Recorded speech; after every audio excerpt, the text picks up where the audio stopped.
What's up, everybody? This is Ed. We're back with another video. Y'all see, I hooked up the StreamYard. We're gonna see where this goes. Trust me, I prefer for this to not take forever in the day. I do got some stuff I want to get off my chest really quick. I'm gonna be condensing a couple of things in this video, so keep that in mind. Hopefully, my internet, like this fucking cell service, is fine. This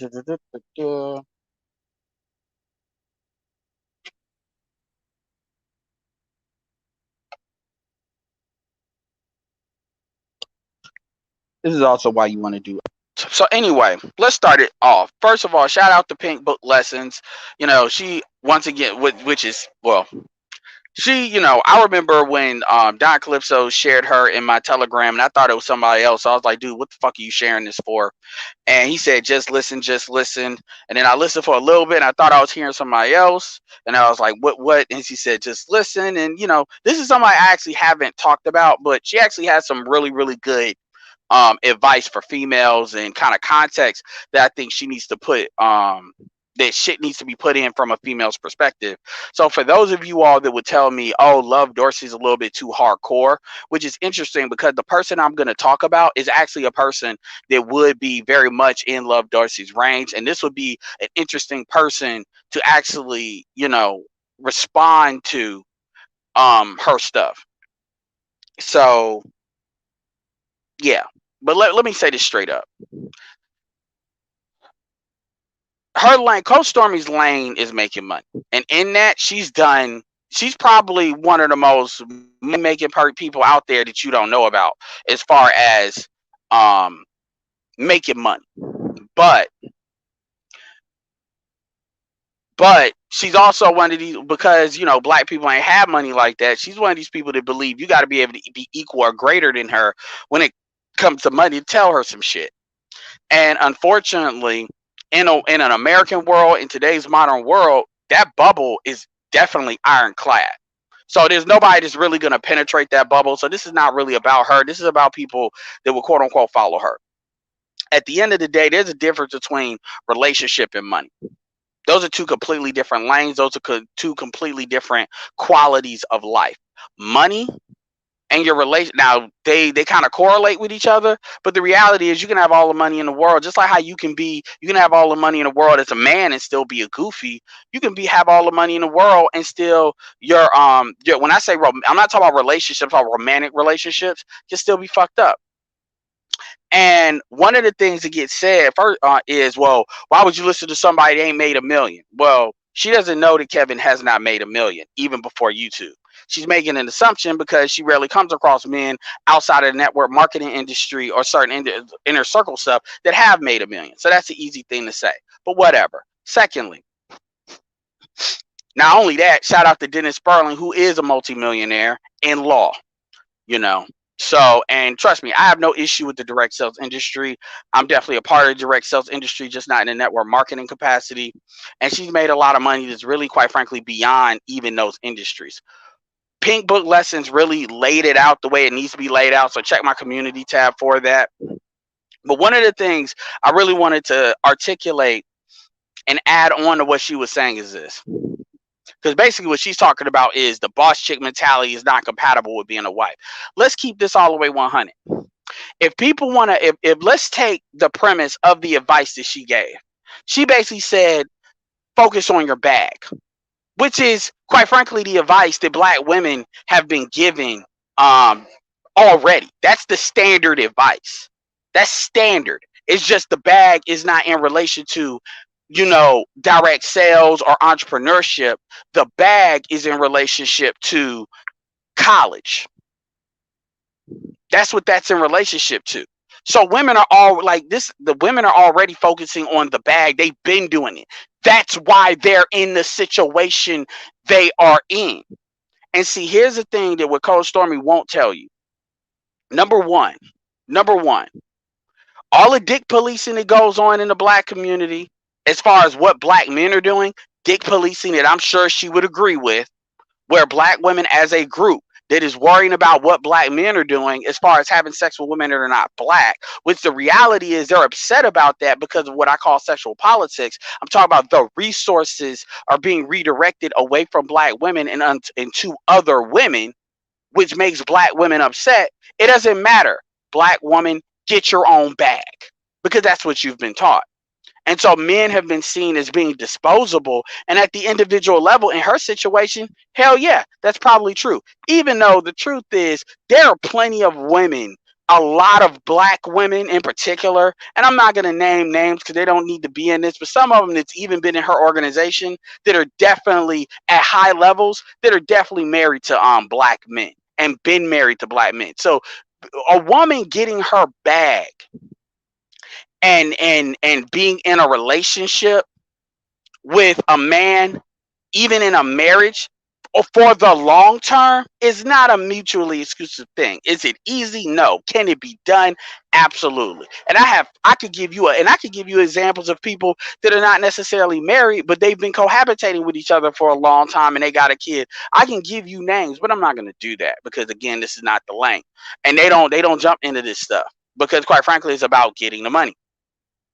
So it's not necessarily a foregone thing. Another thing is, shout out to BGS Igmore that talks about the octane scale. Stormy is a 100. So obviously we know when you put them on that level of octane, you know, that it's got to be celebrities. And honestly, the money she's making is really, quite frankly, beyond, unless you're like an established and well-known rapper, an NBA player. Like the average NBA player makes $8 million a year. That's according to 2021. That's today's numbers, eight and a half. The median income for NBA players is about 6.5, meaning half make more, half make less. And it drops down. Football is much lower. NHL is much lower. Baseball is a little bit lower. So her money, if she made $15 million in a year, her money is beyond. So that's the type of dude she would have to deal with. And again, if you're talking about economics, now luckily she's somewhere where she could put herself anywhere in the world just off a whim. And then so as far as genetic currency, which is where Tommy Lee got it right, as far as dealing with a person on her terms that she's sexually attracted to, she can still do it. And to her credit, she's like, people can say, you can say what you want to say about her. She definitely has kept her body right for being 40 years old, 3 kids. I mean, that's also something to be looked to, which ironically she's in a business selling that as far as that. So I give her credit for that. But my thing is, everybody's not going to be you. You're like one in 100. And it really doesn't matter at best if everybody got amplified. If everybody got, yeah, that is true, Adam. That is true. But what I'm talking about is just income. But you're right about the foot baseball. Absolutely. They got the best union. And you got to remember, baseball has more players. The reason why basketball is probably a little bit better as far as income, because there's only like 15 players times 32 teams. You're dealing with roughly about 450 to 500 players. And then we're talking about while they're in the league. We're not talking about after they retire, which is kind of where you're starting to come in. So you're right. But that's not really what I'm trying to say. You get what I'm saying, though. So my point is, this is a woman that's 100 octane and not a barely 100 octane. So how many black women, fuck black women, how many women in general are 100 octanes? Not a lot. So, and then if you say, okay, I'm going to pursue a career in being 100 octane, I'm not going to say that's like winning the lottery, but let's just keep it 100. You're not going to pursue that from the perspective of getting a college degree when it comes to debt and stuff like that. So even if women do get in the digital, get in the sales, get the bag, do whatever you got to do, at the end of the day, at the aggregate majority, they're still where you are. That still reigns true. So of course, and it was interesting to me that she felt the need, because, and I told you, what did I tell you all a couple of days ago when I said this? Any y'all that was listening to Bernard, where I briefly mentioned her on Bernard thing, what did I say? I said the women are bothering her. The women, I don't think really she gives a damn about it. Maybe she called him and he said, but he said he told her. But it's just, it is what it is. But at the same time, it's the women constantly bringing this up because it bothers them. And I'm not gonna say that she needs to tell. She's saying it in her own way as far as they need to get their bag. But my point is, why are these women even worried about what Kevin says? Because if you all are in the industry and you all are quote unquote getting the bag, what he says doesn't matter. It shouldn't. We agree on that. Nobody's here telling women they should get married. They that's like saying, okay, let me tell you how, like, this is like going into a burger joint that don't sell chicken sandwiches, and you want a chicken sandwich, and they're like, okay, that's over there. That's not what we sell. And you knew that coming in because you've been in here before. So why what are we doing? And a lot of that has to, I gotta be right, and I'm not even gonna be mad. I mean, shit, you making the kind of money she making, of course. See, everybody gonna have that mentality. So I don't, honestly, I'm gonna keep it all the way 100. I think she was very mild. I think she was extremely mild about it, because when I take into account um the type of the females that I know are out here, because a lot of the women, it is not about her organization. A lot of the women like that, they can't be told shit anyway. So it's like, just the very fact that somebody like that is out there bother certain folks. And my thing is, and I brought up Jennifer Lopez and Taylor Swift for a reason, and I brought up Coach Stormy a long time ago for a reason. And y'all know I was lowballing her numbers. She was making 15 million. I didn't even know that. And that's what Pink Book said. But the thing about it is, if black women want to make their own money and live their best life, they're more than nobody's stopping them from doing that. Nobody's stopping them from getting their education and getting their money. But see, the problem is what they expect. And this is something Coach, she kind of talked about. They expect men to be on their fucking program. And here's what's retarded. At the least, she got the money to try to demand that shit. Because she, I ain't gonna say she got Oprah money, but she got money just like she could demand. You're dealing with women that are, she said something, she said, why, if you make $5 million, why would you listen to a man that ain't made $1 million? Well, question, if you make X amount of money and you're dealing with a female if you're dealing with a quote unquote high value man, whatever, and then you're dealing with a female that makes less than you, why would you give a damn about what they talking about when they don't have the looks that's equally yoked? If they don't have the looks that matches your money, why would you care about what they want? And what you essentially have is females. And see, this is the funny thing. We talk about weight a lot because that is a very controllable thing that women can do to increase the likelihood of the outcomes they want to have, be it a white man, whatever they want. And you see how much they argue about that. Now, you got a woman that makes millions of dollars literally teaching mostly black women, although she's got a lot of people in her organization at this point, to lose weight. Let's focus on that. Fuck Kevin. Kevin doesn't care about being right. He cares about creating outcomes. And anybody that knows, and I know she does, that's a consultant or a coach, they know you have to shock people, men and women. It's just men are more used to that, into making a change. Sometimes that requires saying language that shocks them out of their comfort zone. And I know she knows that, but then it's like, I gotta be right anyway because damn you. Well, Jason Black is like that, so people are like that. But at the end of the day, if women want to get money, like for instance, what was the Jesse Williams? What happened with Jesse Williams? Jesse Williams got with that millionaire, his ex-wife, mother of his children, right? Got with the millionaire. She's a millionaire. She's a millionaire real estate person in New York. And she got with Jesse Williams on the come up, what Jesse Williams didn't know. And then let's keep it real, Shonda Rhimes really put him on, And so my point is, and she got 2 kids out of it. She got what she wanted. And she don't look, and well, you know what she look like? She is not attractive. I'm not trying to be mean, but she's not. Not to be getting no fucking movie star or potential movie star or TV star, whatever you want to call it. But my point is, she got kids. She got 2 kids out of that. 2 kids from a mixed dude that a lot of women wanted. And it didn't work out. But they was with each other for a while, even after he got put on. and then she's mad. Well, get another one. You got a bag. What about the dude that got out of prison? The dude that got out of prison and he was like the model dude that white chick scooped up. There's black women that could have scooped his ass up. I mean, if you have money and money doesn't matter, then at that point you focus on attraction genetics.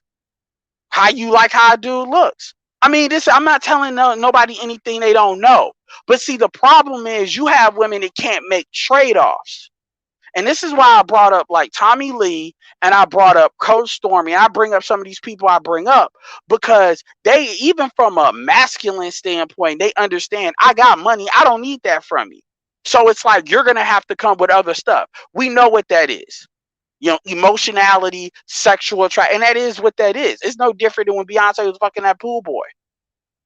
And then you're disposable. It is what it is. Now, is that somebody compatible with marriage? Maybe not. Now, also with folks like that, you have the partnership shit, right? Because let's keep it real. Kim K makes the same kind of money. Yes, she was able to deal with Kanye. But my point is, and what did she say? My overall point is nobody is really judging black women off of not being married. That's not the problem. And it's always presented as, well, the black women are not judged. If they are, it's by other women. And it's not the men judging them off of being married, not being married. And they know this. And this is where the disingenuousness stuff comes in. What's going on is black women are not having the outcomes they want, and they're blaming black men. And black men are basically saying, no, that's not true. A lot of y'all want who you want, and you get mad when you can't get it. And keep in mind, this is a woman had three kids by three different men. My mom had 3 kids by 3 different men. So I'm not sitting there judging. It is what it is. I say that just to say that she got 3 niggas that she most likely she wanted. And when she did get married. And she said it was in like she was in the church game a little bit, which makes sense as to why she's networked with that, or at least knows people that can network in that crowd, right? So this shows. So when everybody wants to say, she's this, she's that, well, at the end of the day, she got the ring from somebody. Chances are she ended it, but the point is she got the ring from somebody. So this is not somebody that can't get married or can't get nobody. And this is like kind of before all of the money and shit. So my point is, if I was talking to her face to face, I was like, look, man, this is about women needing to be accountable for what they want. Fuck the men. They need to be honest about what they want and then stop trying to blame men for shit that they need, a personal accountability they need to take for their lives. Oh, well, I can't lose weight. It ain't no man's fault you can't lose weight. That's your fault because you're lazy. That's a choice. Just like these niggas can't blame these chicks for why they fat. That's on them. Well, I'm broke. I'm this. I need a man for it. No, you don't. You're in the perfect country where you don't really need a man for nothing if you're willing to go get the money in the mud like that. So the biggest thing I would ask her, if I could ask her one question, I would ask her, what do you think about women that they get their bag, but they have these expectations that a man is supposed to magically pop up that makes like 2, 3, 4 times more money? Like, kind of like you got Gabrielle Union. She's married to Dwayne Wade is worth 10 times the amount of money that she's worth. Is that really is that really a valid expectation that a female should have? And if we could agree on that, it wouldn't be a problem. But see, I can tell a lot of them are lying. Now, maybe the woman she was speaking of has her own insecurities about marriage, or she wants to be married for whatever, and she probably gravitated towards Kevin because not so much about him, but the message that he's talking about. And but see, it doesn't matter if it's him or if it's somebody else. Like, people act like this shit is only true because Kevin says it. Kevin's not the originator. He says this. He's not the originator for a lot of this stuff. This is tried and true shit. You talk to anybody in the boule in Atlanta, and they'll tell you the same shit. Shit, but for fuck Kevin, before Kevin, you had Ro and Lori Cutno. Y'all think Kevin is bad? These women, I keep telling y'all, they hate Ro. Ro was doing this shit before Kevin, and these women can't stand her because she's like a femininity Nazi, like the soup Nazi. She doesn't care. You think Kevin is harsh? Talk to Ro, and Ro is not pro black man like that. But she says if you want to occupy this role, this is what it requires, and there will be no deviation from that. I remember when I brought April Mason up to her, and I'm not even going to use the word she used to describe April Mason. I'm not even going to use it. But let's just say she wasn't it. That's all. That's basically what she was saying.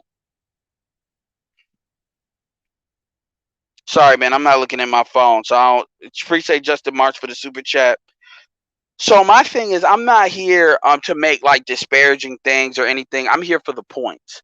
And at the end of the day, if we had black women that took accountability for their choices, and they were again, I've asked Obsidian this question: if women were happy with the outcome of their choices, would black men have anything to say? And what he said no then, he says no now. This is the predication of what he thinks a conversation can be built on, because they may, and then it then comes to where men are expected to clean up after somebody's mess, the mess they made.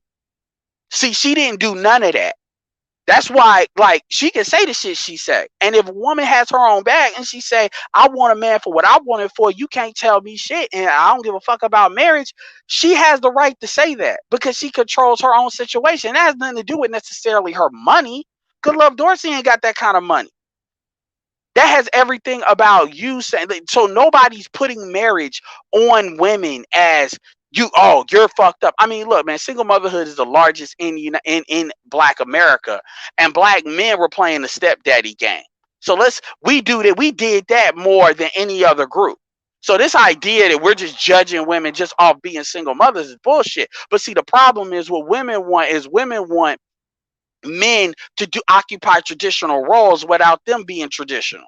That's where the bullshit starts. If you got your own money, then yeah, you have a right to cultivate whatever type of relationship you want. And again, I put J-Lo as an example just to show you what that looks like outside of the black race. Nobody's disagreeing with that. And see, and nobody's disagreeing with that. But see, the game becomes, well, men ain't getting married because this, that, and the third, when in actuality, it's not a good deal. Men are saying that marriage is not a good deal. And that's what she's essentially saying in the opposite in her situation. And that's cool. But see, then we got to add in all of the, well, everything's got to be about you and your purpose and all that. Cool. You can do that. But then let's not get mad when dudes do the same thing. And see, for her, that doesn't matter. But that definitely matters for other women. Because let's keep it real. All these women can't be millionaires. All these women can't make six figures. Right now, you got about what, maybe 7% of black women that occupy six figures or more. Then when you start looking at tax, see, this is what nobody talks about. When you look at the professionals that do that and you look at taxes and all of that, that completely cuts out that number. So the thing is, these women are looking for men. They are looking for companionship. And what happens is the shaming tactics and all that gets deployed as a mechanism for basically black women to say, you can take me as I am, but I want you to be what I want you to be. That dudes are not flying for that. And I talk about this now because I was on Bernard's stuff, and it was this idea of, well, having a conversation with women, and people are like on different sides of that. And then this conversation kept coming up, talking about, you got all these antisocial people, and people are antisocial because they just can't get along. And that's not really that's a complete oversimplification. That's a complete oversimplification, and it's something that's very easy to do. We as a people love to use whether you're social or antisocial as a mechanism for like a value judgment. We like to do that as a mechanism of really shaming people, and it's a form of manipulation. And that's something that's been used against black men for a long time, and that's kind of bit a lot of women, in black women in the long term.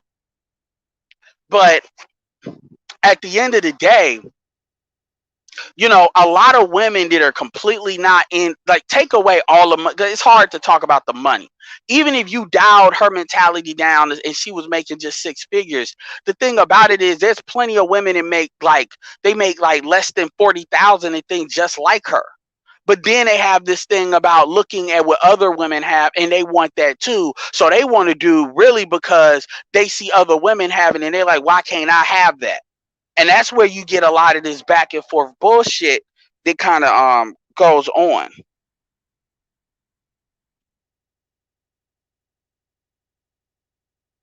Yeah, y'all say, yeah, it's about 4%. Okay, you might be right. I'm overinflating. I don't know, so I'm overinflating the numbers, so I'm sure. But my point is, shout out to blackdemographics.com. But my point is,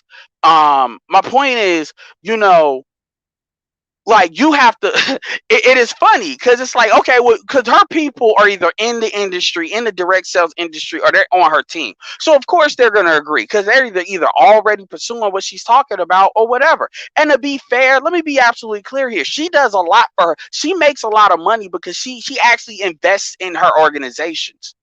Like a lot of people in the network marketing industry, because I follow some people, I follow a couple of people, a couple of dudes like Daryl Drake and stuff like that are kind of under her, and she does invest in her organization. She don't just take the money, she actually invests time, energy into those organizations being successful, which a lot of groups don't do. I'm interested to see where she is in the top 100 network marketers. And so as a black person, I'm impressed by that. And I give her a lot of credit. I do.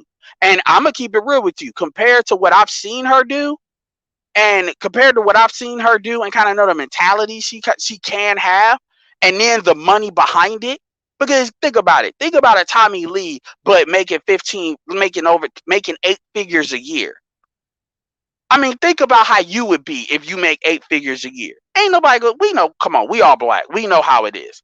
Ain't nobody gonna be able to tell us jack shit. You're gonna go back to I make more money. And I'm gonna keep it all the way real. When you look at how she conducted herself with Kevin, and you notice how Kevin acted like he didn't know who Tommy Lee was. He knew who the fuck she was.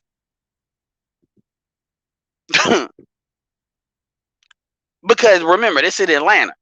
So again, um, so anyway, the point is that this is not about, as far as I'm concerned, shit. Okay, women don't need men. Gotcha. Well, stop asking men for shit.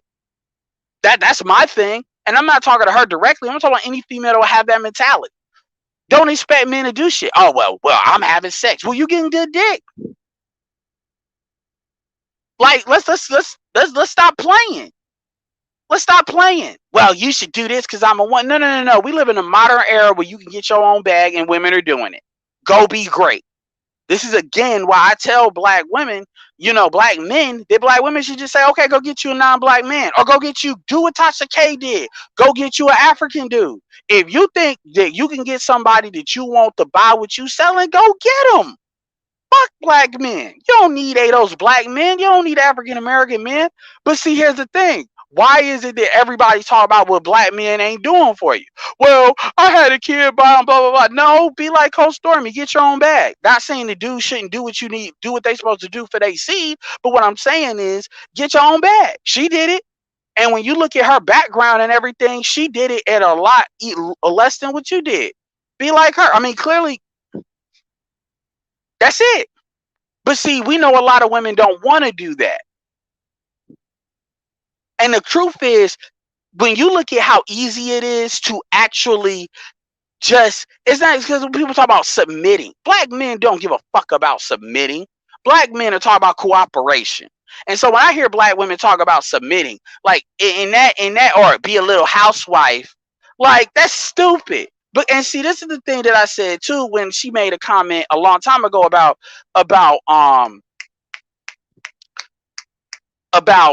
Dr. Claude Anderson.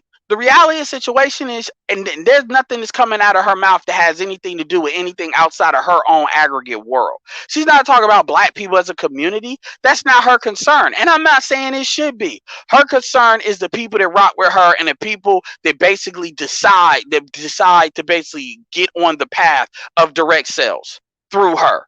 That is who she's concerned about. And that's fine. That's her own. That's a whole fucking community in and of itself. But understand that when you hear certain people speak, whether it's her or other black men, that they're talking about their shit. They're not talking about the community. See, we're talking about the quote unquote, what we're talking about the macro here. We're not talking about individual exceptions. Remember, I told you there is no one size fits all solution.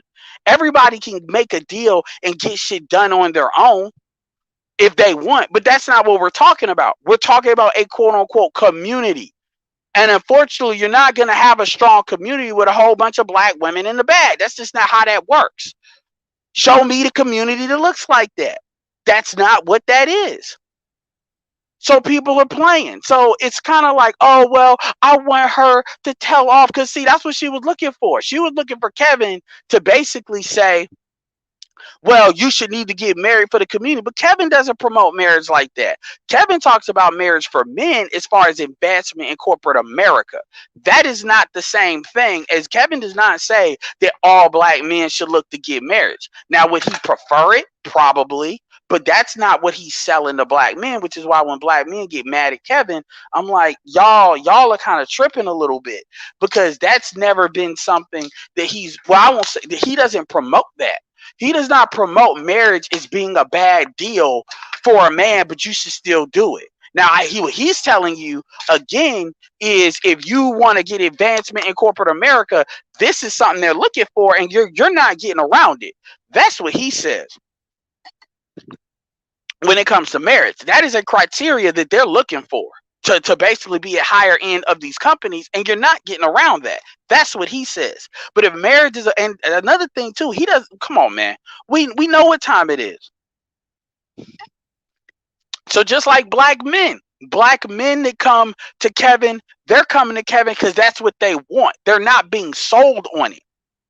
It's no different than women that come to any webinar that anybody like X degree of separation is in her organization is doing a presentation. They're coming because they're open, and really they want to make money. And then when you look at things like the FIRE movement, which is like, it's like a financial thing to retire early.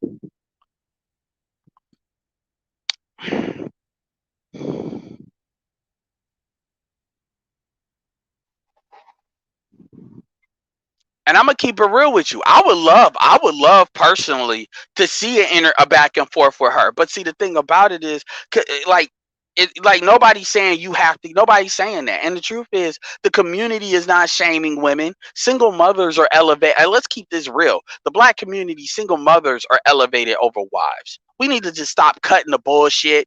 Black men are not going out of their way to really shame single mothers. What black women get mad is when black men say, I'll have sex with you, but I ain't trying to be no stepfather.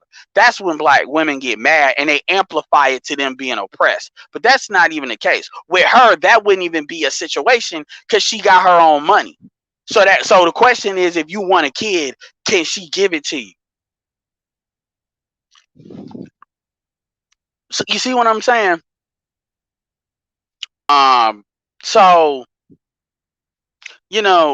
again, a lot of the women is gassing her up in order to basically say something. They're bothered. And the reality is, the real lesson in that is, okay, if you're going to have that mentality, why is it that you're bothered? Like, what are you bothered about?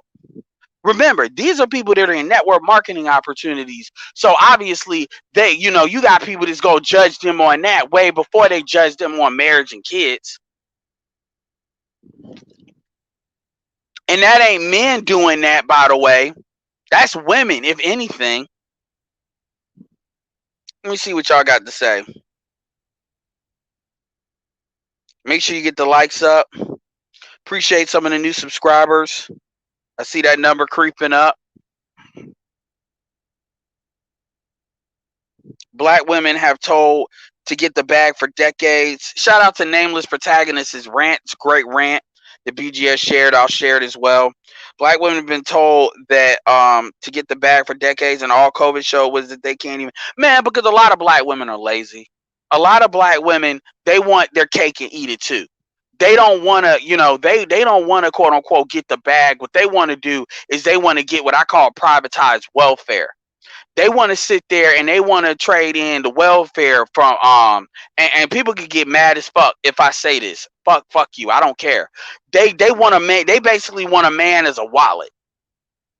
And so when they make enough money where that doesn't matter, then now they're looking at what is a man is there for. What they don't understand is that's like, if, you know, like that creates your own reality, ironically. But whatever. And very few women ever get to the point where they don't need a man for nothing. Very few women get to that point. And very few women, just like how very few men are going to get to the point where they make 6 figures. But whatever. COVID-19 did expose a lot. And here's the thing, when you look at things like when you look at the network marketing industry, the direct sales industry, which Kevin, when that chick told Kevin she was in Herbalife, Kevin was like, no. I'm not. Oh yeah, but anyway, it did. And so, think about it. So I would love for her to really be like, oh, well, the answer is she says get the bag because that's ambiguous. But I would love her to say, well, the answer is get a network marketing company. I would love for y'all to see that and see the backlash that's going to come with that. I'm not going to lie. Some of y'all may do better doing that than going in a whole bunch in debt. But see, there's a lot of risk involved with that, just like anything. But the point is, if you want to sell that as the answer, go ahead. But at the end of the day, do you think at the end of the day, if that doesn't work out, she's going to be the one that's going to hold that L? No.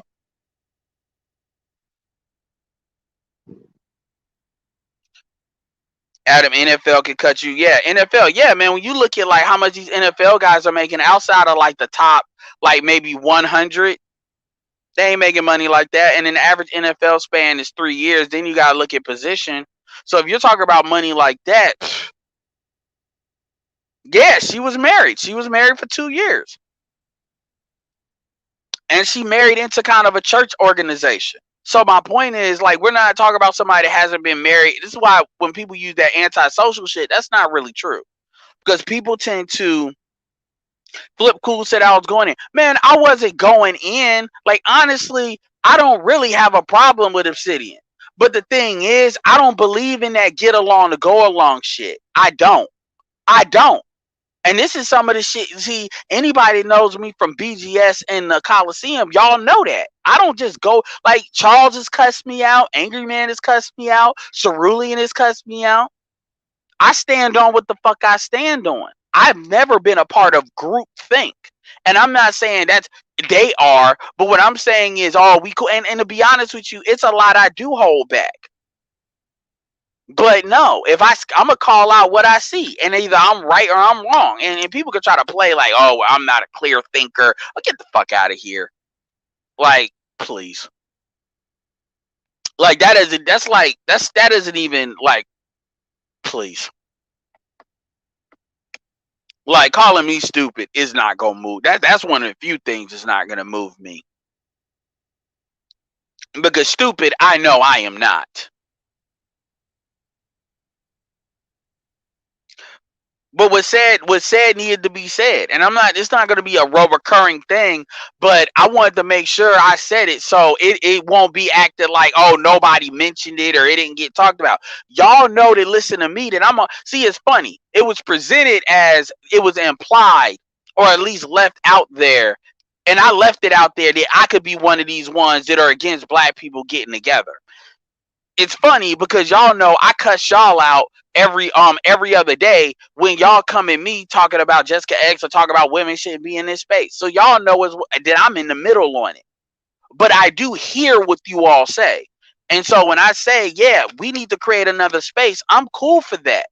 But this thing about merging it, that's not going to happen. And people think it's going to happen, saying, oh, well, we'll just call all these other niggas antisocial. See, they'll say that shit until the money dries the fuck up. Then because that's what drives a lot of these people.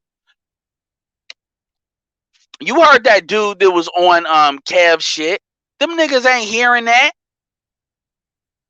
And he got a bitch.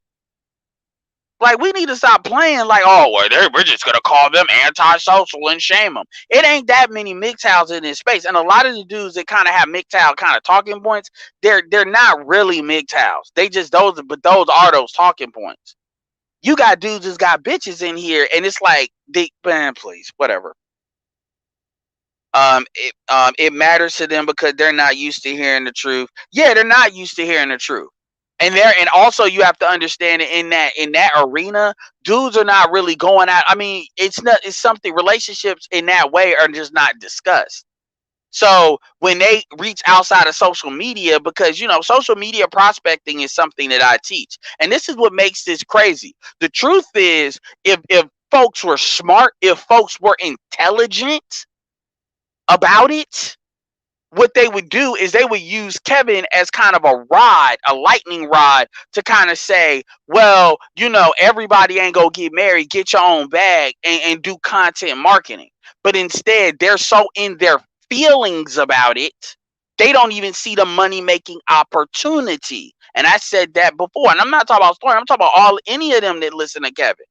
Because the real question is, why do you listen to him? Not why does he exist? Why do you listen to him? Because him not existing doesn't change the thing that makes this bother you in the first place.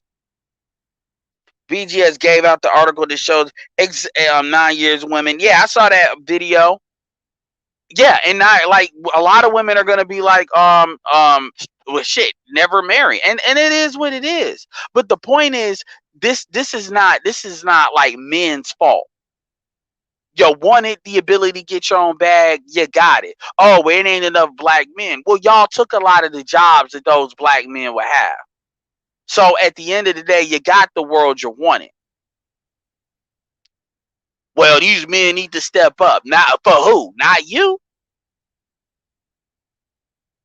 You got your bag. Do what you need to do with it. I'm talking about anybody. Like these women that make six figures, they calling in because they want a man and they're mad because they're not being told what they want to hear, which is the exact same thing Rebecca Lynn Pope used to complain about. Women want what they want and they don't want nothing else. And it's like, okay, well, I can't help you. And then when they keep getting a first, second, third, fourth opinion, now they want to be mad, just say society's fucked. No, you got a whole world out there. At the end of the day, people don't got to capitulate to what you want.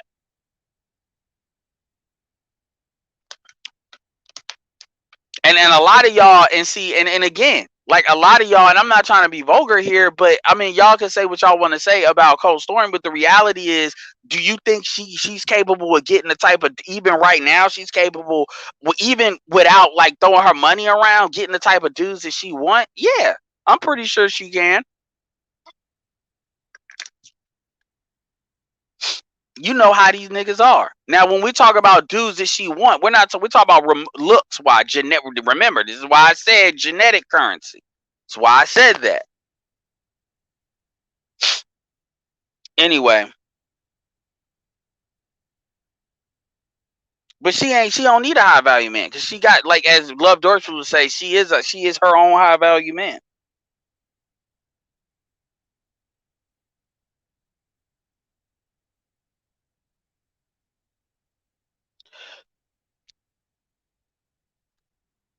Are you serious, Space Hopper? I make a lot of, that's some shit Obsidian tried to say. I make a lot of analytical. What about what the fuck I'm saying is not analytical? What? Because I'm not giving you some stats off the cuff and resources. Man, 80% of what I say is analytical. What the fuck are you talking about?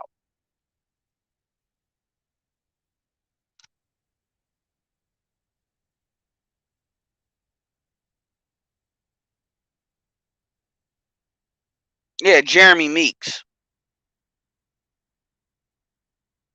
Ah, that's funny. Yeah. But no, the video, and she's got a couple of good videos. She's got breakdowns of like when people call in the Jason Black stuff. So she's yeah, it's some good stuff. It's some good stuff. But very impressed by it. But the thing about, and again, women don't have to be married, but see, what's happening is the narrative has been that they're not married because black men don't want to get married, and we've come to figure out that that narrative is a lie. That's a lie that they tell in order to justify their position, and that's the issue. And then it becomes, well, God ain't giving me the person and all this other bullshit. It's not true. And just own it. It's not. I'm not even here. I'm not judging female. Like, I'm not like, oh, you're not married, blah blah blah. No, that's not. Dudes are not really doing that, and that's where the bullshit starts.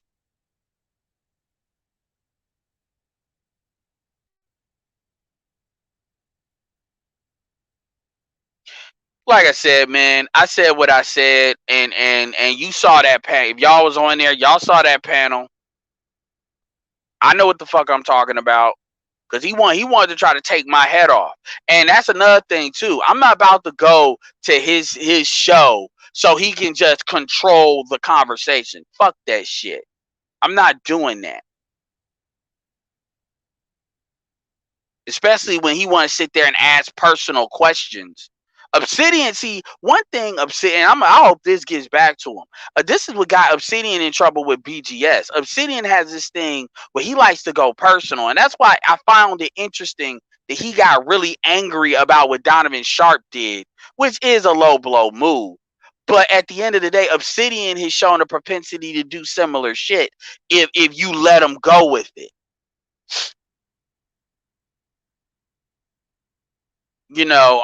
Like he'll get personal too. He'll try to get personal. So it is what it is. But at the end of the day, man, we're not merging this into a purple. This space is not going to become a purple pill space. Well, black men really want to get with black women. Well, shit, they need to go listen to Boyce Watkins then if they want to get with black women that bad. How about that? It's a market for stepfathers if they really want black women that bad. That opens up a whole new rainbow. And then we're talking about a conversation. I mean, look, man, I don't care about having a conversation, but make no mistake, I'm not going into these conversations expecting them to say anything. And understand, it's like talking to our women in that way is like talking to North Korea about nuclear weapons. Yeah, we'll talk, but we already know what time it is. And they play games just like how North Korea plays them too.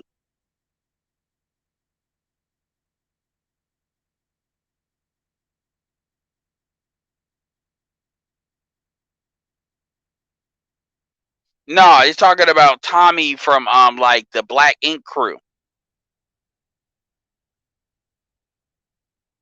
That is true, Smurgo. But see, that's how we like to present it though. And so it's that, oh, well, you're like, that's the argument. And that's not a new argument. That's an argument that people always default to. Oh, well, you're antisocial. So now it becomes this thing where you have to prove, like, it doesn't matter. I mean, people are going to try it, but certain people are not really equipped to really make that argument hardcore. They're just not. That's a losing argument. Because that's an argument they tried to make the first time to really deal with that the MGTOW SYSBM is not about that's not gonna work. We've already tried. That's already happened before. So man, I'm just making clear what I stand on. That's all that is. And my thing is, I stand on black men getting the best deal for what they build out to, and not settling for nothing. That's what I stand on.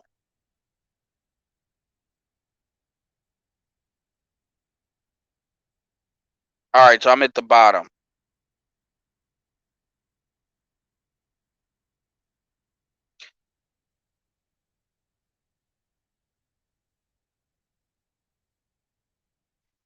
Yeah, and I'm not the only one that sees it. I mean, people see, man, the reason why people typically don't really go at Obsidian all the time is because they don't really. A lot of people don't really think he could pull a lot of that off as far as really changing the manosphere. So they're not really threatened, and they also think some of what he says They also see him as a necessary, a voice that has a lot more positive than negative, even with all that stuff built in. And I think that, but at the same time, make no mistake, a lot of what he talks about is extra shit. And as a millennial, that doesn't concern me. It really doesn't. Just like how Zillennials doesn't concern Zillennials to have the same kind of conversations with black women that millennials have.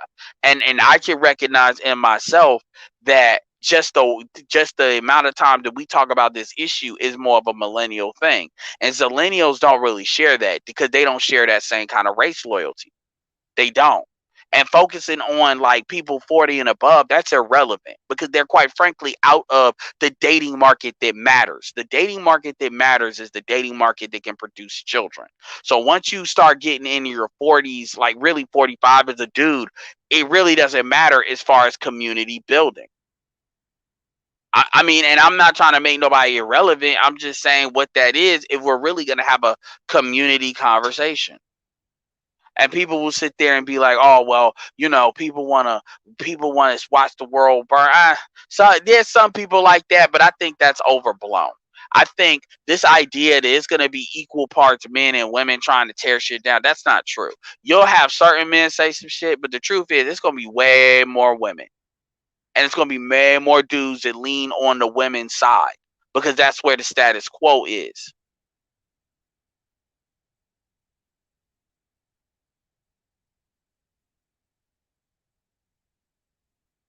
Yeah, he did. He never claimed. Donovan's always had an issue with MGTOW.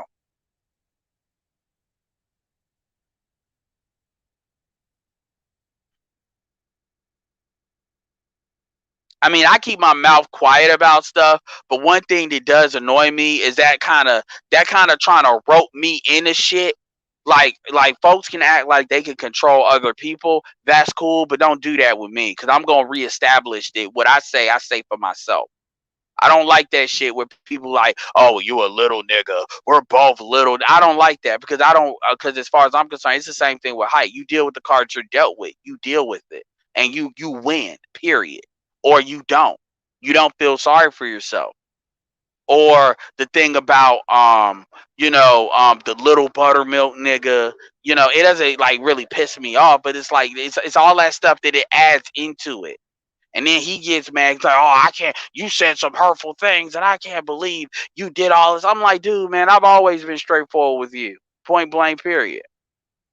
The problem is, I'm not a sheep to go along. And see, it's funny because if I wanted to be like, I remember that conversation I had with King Sigma. I was like, King Sigma, look at this. Listen to this shit. And I mean, I'm not even against people getting money. But that doesn't mean I have to go along with the narratives for folks to get money.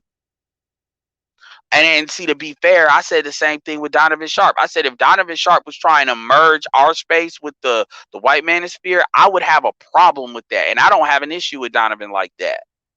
But if he's creating his own stuff, which is what he did or worked to do, that's cool. So I'm consistent, and that's another thing too. If anybody can say anything about me in this space, I'm consistent. Y'all haven't seen me move left and move right. And if I'm more in the middle on certain things, or I really don't care. And that's another thing too. It was a dude on there who was talking about where there's certain content creators that they talk about they don't care, but they're still making content about it. When I say I don't care, I mean I'm indifferent, as Xanatos would say, to the decisions that people want to make. I just expect them to own them. And I don't expect people to try to pawn off their decisions to other people because they're looking for bailouts. And I'm not talking about Obsidian. I'm talking about a lot of like what black women do that people like to ignore. That's my thing. You want to make your money, make your money. I'm not going to get mad at you. I might even work with you. You want it, but don't sit there and say, oh, well, men don't do this. No, let's keep it real. The men that you're sexually attracted to doesn't have to be loyal to you, and they don't give a damn about your money. And you're upset because that's the one thing the white man can't give you, which is that man's compliance. The ones that you want. That's it. All this other bullshit is sexual politicking. And every time they talk in reference, because it's different between women that are married and they're in relationships, like that are really in relationships, and they're talking from context of that, and then women that are looking to get us, like it's the same, it's take me as I am version like 5.2. It's nothing they're saying is new. And then it becomes, oh, we need to sit there and listen. No, they don't. Like that's like me sitting there in a sales pitch where you want to trap me in a room in order for me to eventually not be able to get out, so we can just keep conning somebody until they finally accept what somebody wants.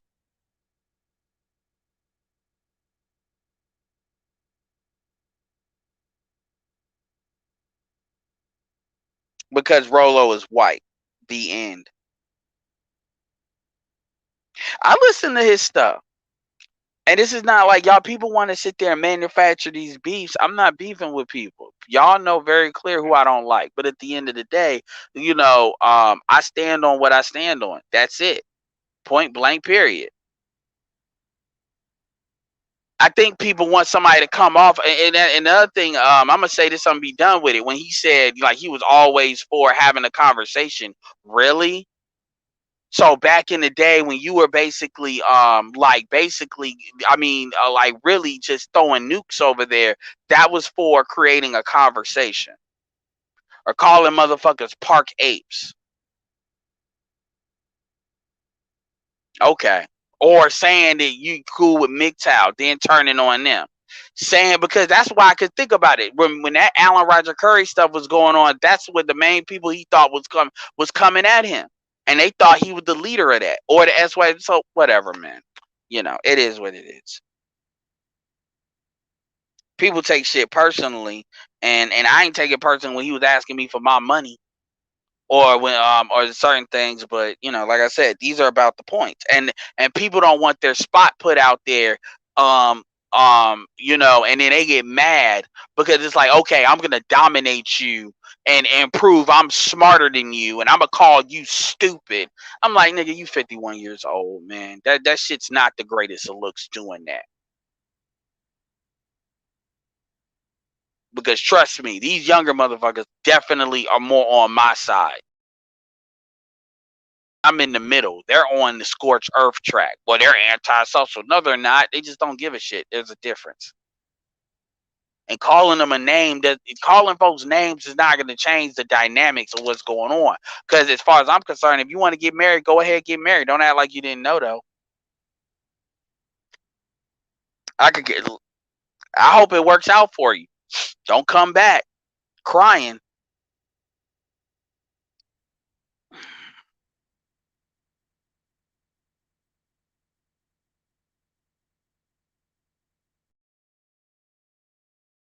Because people are waiting for me to slip up. They waiting for me to slip up. So I remember that, like that dude with that Michael Jordan thing on Fantastic. Dude want to take my head off about dudes be waiting for me to show hypocrisy. And it's not that I just don't evolve. It's that these positions were formed outside of a lot of thought. I'm not binary with stuff. I understand the nuances of things, but at the same time, you know, a lot of folks want to talk. See, man, a lot of black, and I'm not even saying this is necessarily Obsidian, but Obsidian does understand that there's a lot of black men that they just want to come home. That's really what it is. And there's an ability to take advantage of dudes like that. And my thing is, if y'all want to be betas, if folks want to be betas for women, go do that. Go do the Boyce Watkins plan. But no, you chose that. And know that nobody owes you validation for that. And I'm talking to anybody to fulfill it. This is why people sit there and they try to defend marriage. They try to defend. They're trying to defend the institution, but people don't really have so much an issue with the institution. They have an issue with what the government does with it.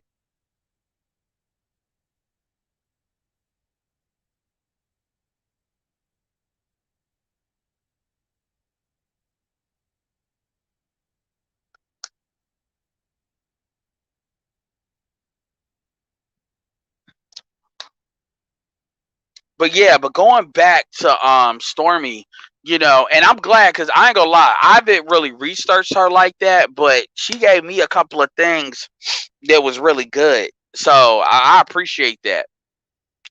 Pink Book Lessons, but definitely check her out. And I've been listening to her for a little bit, so so it ain't, and she don't do a lot of videos like that. She don't, so you know, but yeah, man. Um, Yeah, like she was mainly talking about that boss chick thing, how that's not compatible with marriage, and it's not. And the thing about it, because it's on this, oh, well, I don't need no nigga for nothing. Well, then okay, but see that those women are not the problem. Those women like to lump in with the ones that want to say, "Ah, these dudes ain't doing this, ain't doing that. No, own your shit. And this is what Love Dorsey says the same thing. Own your shit. If you were just fucking and you wanted the baby, then you want the baby. Don't get mad about what he don't do. But see, they don't want to hear that.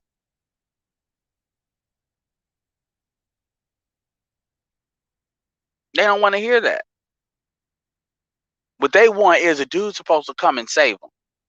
Because that's what men are supposed to do. Not understanding how the community has been built up. Our community is not the same like that.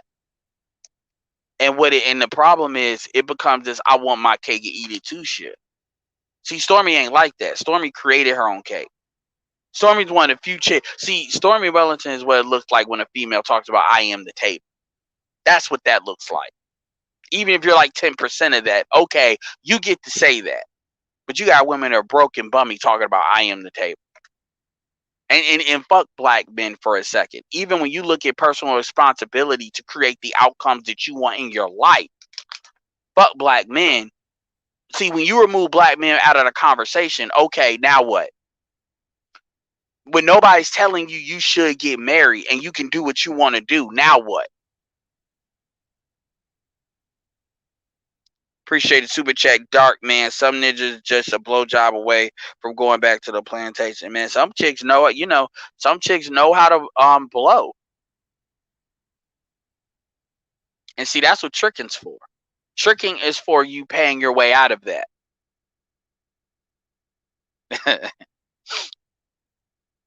Yeah, I give Stormy a lot of credit. She was a stripper. I didn't know she was from Miami. That shows the connection with Trina. And like I said, 40-year-old, her body ain't bad. You could do a little bit less with the tattoos and shit, but but I mean, she created her own world. She created her own world, and I give credit to anybody that does that. That's an admirable thing. That chick, she literally created her own world, and y'all need to understand, $15 million. That's insane money. That is insane money for network. Now, all of that ain't in network market. A lot of that's business deals, but even still, her money, that's insane. That's like, you don't hear that.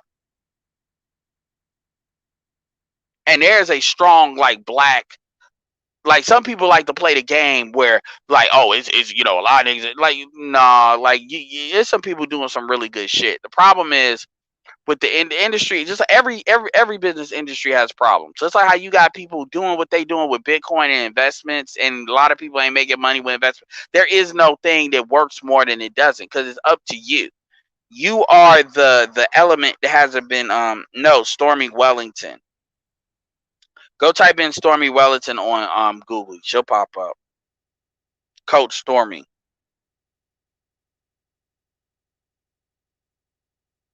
No, I didn't see your stuff, Smurgo. Oh, my bad, Smurgo. A man getting married nowadays is equivalent to a black woman getting with a pookie thinking she can change them. Similar outcomes. Absolutely. And here's the thing. Who's to say? Because one of the things she was talking about when she was talking about every man, a person ain't meant to be in your life. Okay, well, you're talking essentially about cohabitation. And at the end of the day, that's really what she's talking about is really where we're going. So she's not incorrect. But you're talking about cohabitation. That's something Angry Man talked about. So it's not, so marriage and cohabitation are two completely different things. Those are two completely different things. Like, we're not out here, oh, well, you're judging single. No, we're not judging single mothers. What we're saying is you all are out here saying that dudes need to be getting in relationships with y'all, and it's like, if a dude just wants to fuck, hey, now you don't have to fuck him if you're not sexually attracted. But don't get mad when you like the dude and the dude don't want a relationship, and you know that's based on you being a single mother. Don't get mad. That's what you chose to do. And I'm not even talking about her. I'm talking about women in general, because that's where this bullshit comes in. See, when black women like you, they expect you to like them. They don't expect you to do them like they do a lot of other dudes. Oh, well, you lame, you goofy. Okay, I'll be that. Okay, what does that have to do with the dudes you want, though? And this is why Kevin is where he is.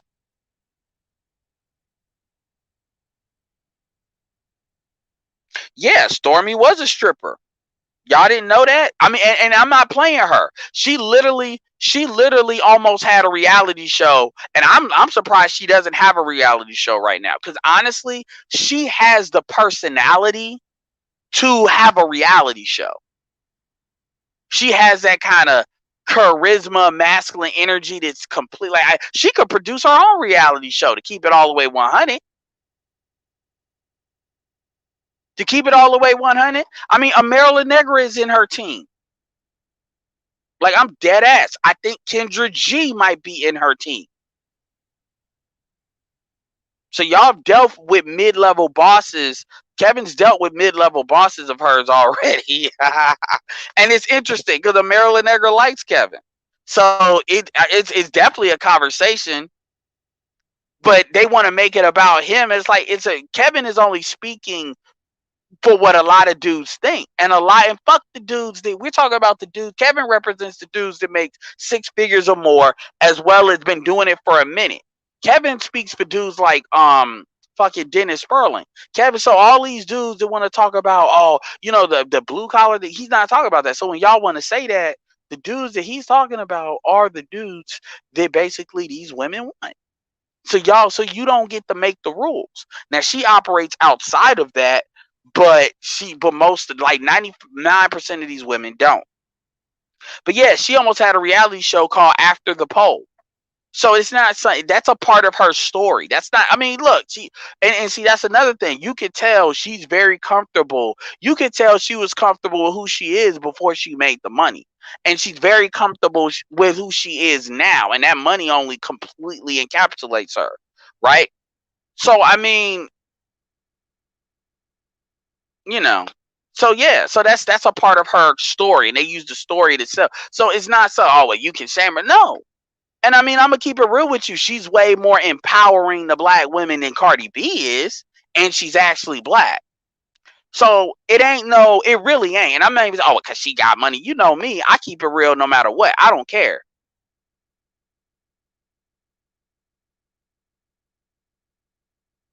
It is what it is. And I bet you this. I bet you all the niggas that she had a kid with probably ain't had to pay child support.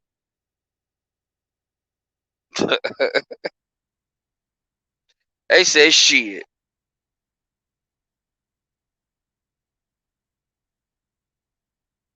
Shit, you have a baby by her, you ain't got to worry about shit. Your kid go to college and shit, you good. There's value in that. I mean, so it is what it is.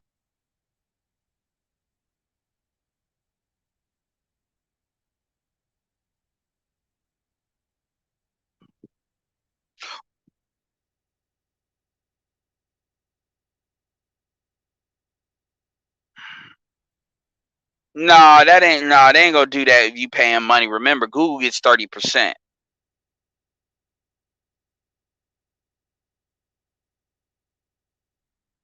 That doesn't, I mean, even if that's, look, man, I'm not disagreeing with what you said, Jupiter, but that doesn't matter. That's not what the point, that's not the point. Y'all think calling somebody a name, that doesn't change their ability to affect their own outcome. That's what I'm talking about.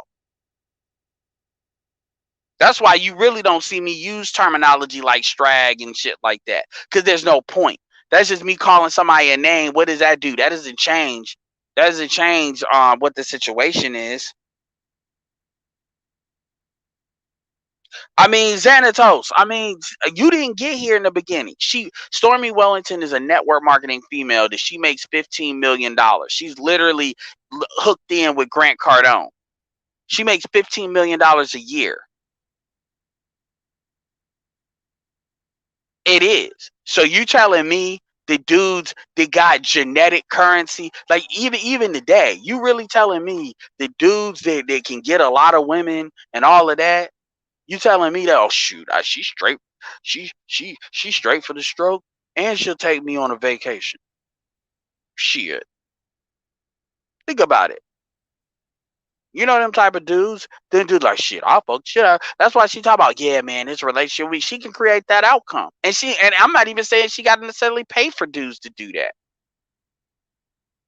You just deal with getting cussed out, deal with being emasculated every once in a while, and then until you get tired of it and you leave. And thing about dudes is dudes can deal with that. If it's just you and her, dudes can deal with that. It's when you do it in front of people that becomes a problem.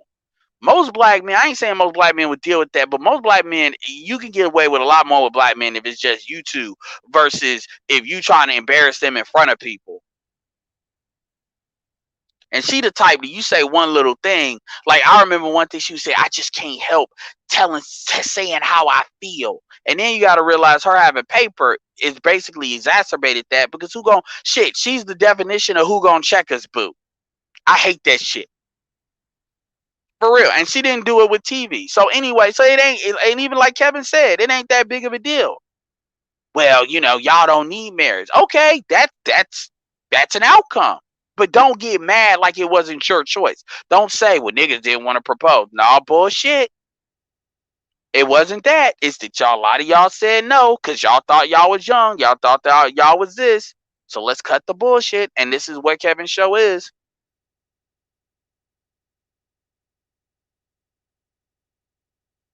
Of course, she in Atlanta and she's from Miami, which I didn't know that. Of course you would like her, Smurgo.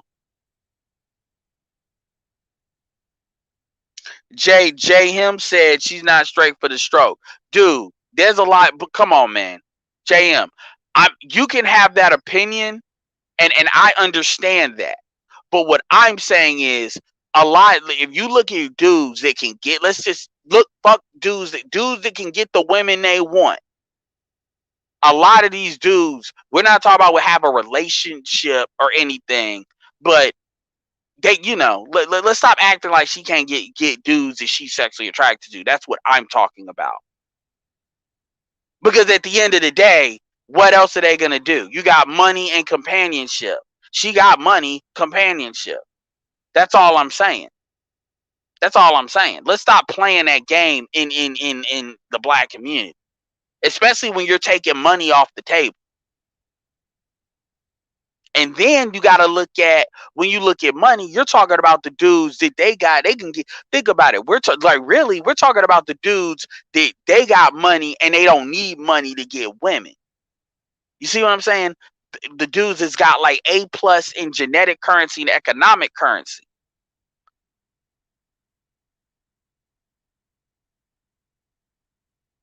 So at this point, you're just talking about companionship.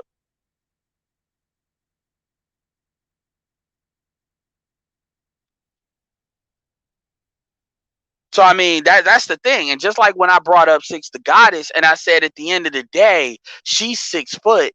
So by default, everybody she deal with gotta be 6 foot.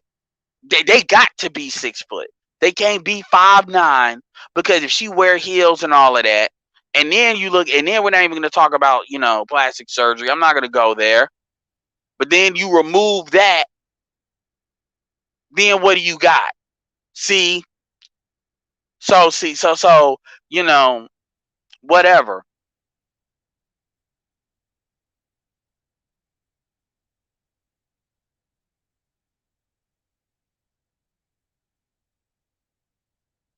I understand that, but that's not you. You all get what I'm saying. Who's worth $3 million and from New York?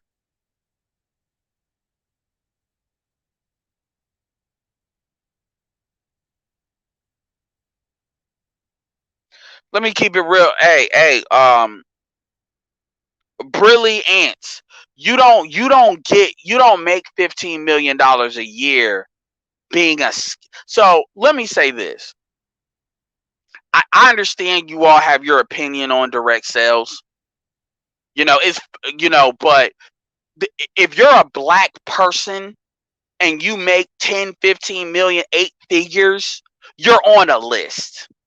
And make no mistake, if you saw how they almost got Robert Smith for not paying taxes, and that was an accounting error. Let's keep it real. So if you're scamming, and keep in mind, she's not in the church. The church is like the only exception to this rule where you might can get away with that shit a little bit. If you're not, because they tend to not really want to fuck with churches. But even then, with black men, they'll get some of them just to show you they watching. You make 8 figures a year, you're on a list. So if you're scamming, they're coming for you. Let's just keep that all the way 100. I don't care if you're a black man or black woman. So when people say somebody's scamming, understand, to get involved with TLC it costs $50 a month to get involved with their basic package. And then, you look at, okay, how much does it cost to join? How much does it cost to stay in? So it's $50 to stay in. Basically, it goes up from there. I think it could go up to $200, but it's $50 starting off a month. And then you go to how much it costs to promote, which is that's when you get into, well, however you want to promote. So now Kai City said you really need $2,000 to get into Bitcoin seriously. So I mean, people talk about you don't make that kind of money and you scamming, but like honestly, you're not real. And I'm gonna keep it real. You can go do your research. You're not gonna really see a lot of negative things out there in regarding to Stormy, to be honest. You're not. So y'all, I hate when people use the term scam, and I'm gonna keep it real. I actually got done.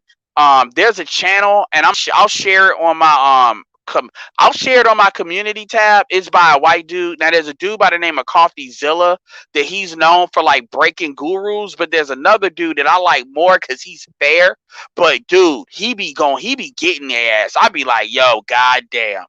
And it's a couple of black dudes he done got too. Like a dude by the name of Wesley Virgin. Yo, he be getting their ass. So for you that said, what's called the scammer, go when I share this video, go through his channel. He's got a channel called Authentic or Charlatan.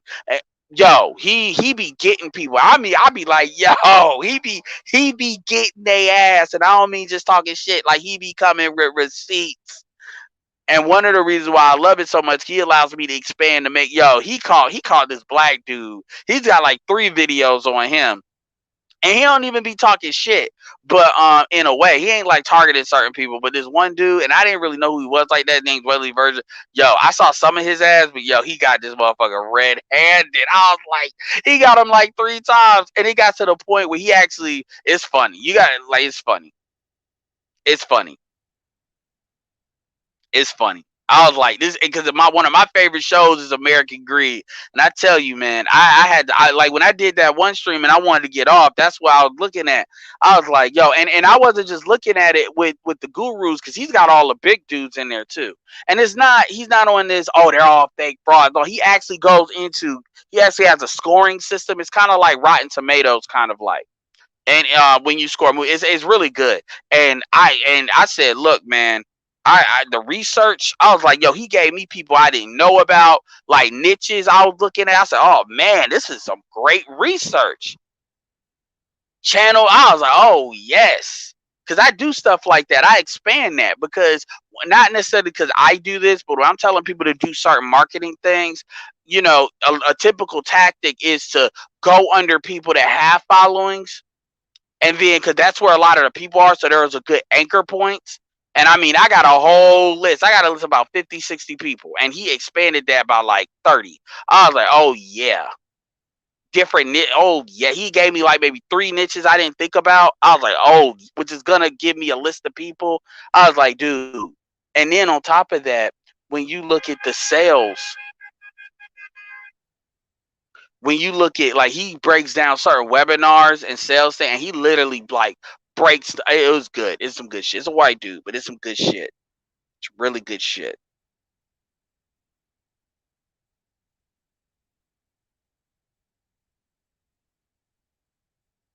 So make no mistake, I'm really good.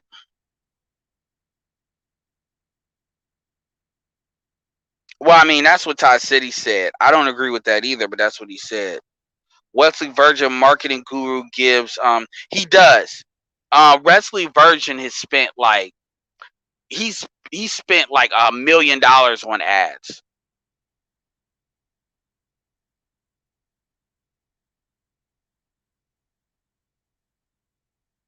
Oh, she does? I didn't know that.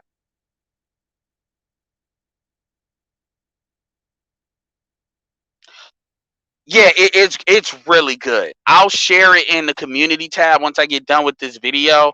And understand, I'm just sharing a video, but his channel is awesome because I'm gonna tell you too. He's got videos breaking down NBA players, not that they're scams, but like where their money goes to and like why they lose money and stuff. And he's not an asshole. He's a very nice guy, and he does it. He's interesting enough, but he actually gives you receipts based on what they say, and it's good. It's good.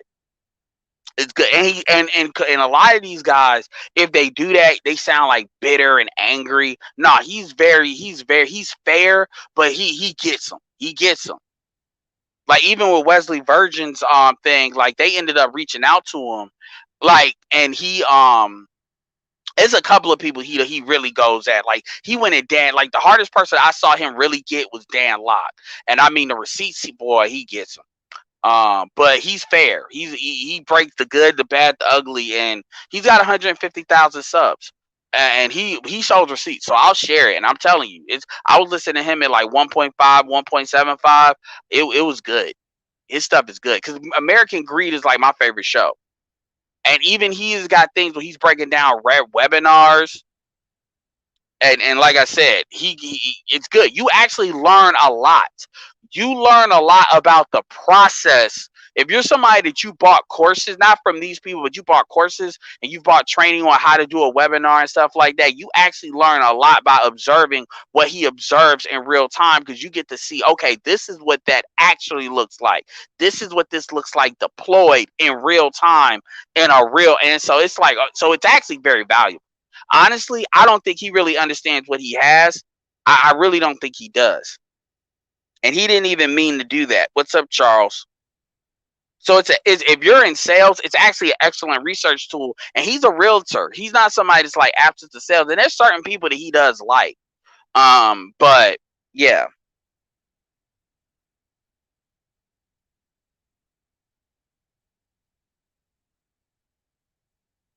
Well, I mean, Jim Rat, like the reality is you got people, like, let's keep this all the way 100. There are people that's making good money in any on the internet.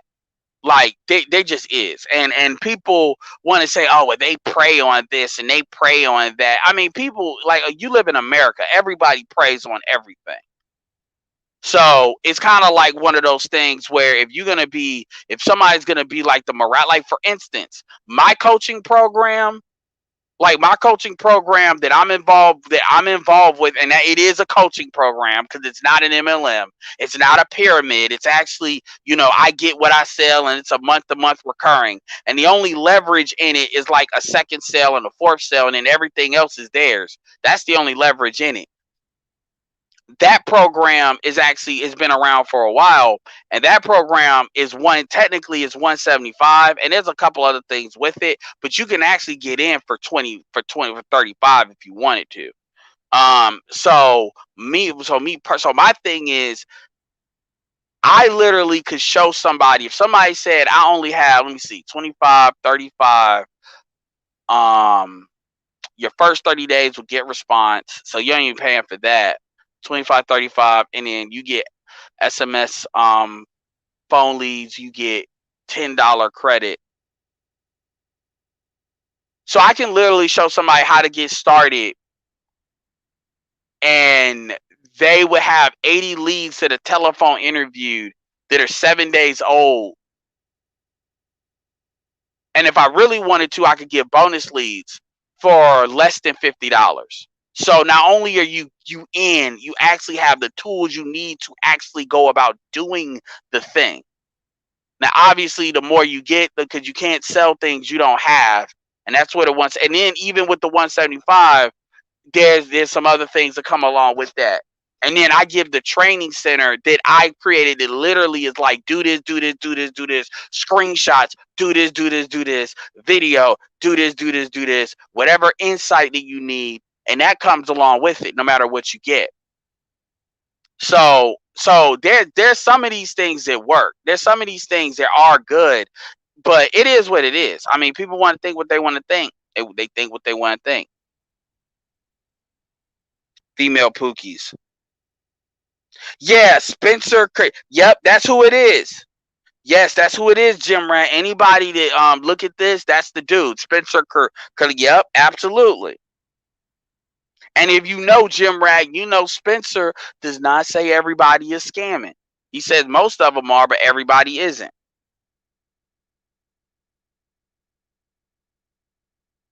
No, you don't. No, you don't. Does it help? Yes. But do you have to be? I'm gonna argue. I'll tell you. I don't think Stormy is an extrovert. Number one. I know plenty of introverts, and I will tell you one of the strongest dudes in the game, and he does more affiliate marketing, but he does a variety of things. Is a guy by the name of Alan Cousins, and he is. And what I would tell you, go to his type in Alan Cousins on his YouTube channel and watch. Go to his old videos. Go to his new stuff too, but go to his old videos. That is the quintessential definition, and I actually use a lot of his videos. That's the quintessential definition of an introvert doing the business, and he makes a lot of money. He doesn't make Stormy money, but he makes like, he makes like high five figure. He makes like 50, 60, 70 a month, and he is the definition of an introvert. So no, you do not have to be an extrovert, but you have to understand that I'm not talking just about network marketing. I'm really talking about more affiliate marketing now. Network marketing is more of a tactic. And see what you see, there's a lot of things. Like I could go deep into it because yeah, but I'm not going to. I know y'all don't want to hear that.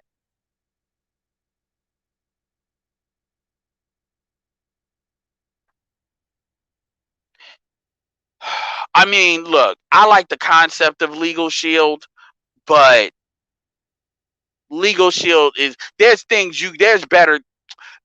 Look, here, this is what I'm gonna tell you, and I'm not trying to tell nobody not to be in anything, but but this is how I look at a opportunity. There's a couple of factors. How much is it? The viability of it, meaning is the product needed? Number one. And how much does it cost to join? How much does it cost to stay in? How fast can you get to the money? Meaning the money. So once you make a sale, how fast you actually get it in your hand, or in your account. Um, how much it costs to join, stay in, how fast you get the money, how much does it cost to promote? Um, yeah, those are the main four things. And that wouldn't fare well in that assessment. But it's been around for a long time.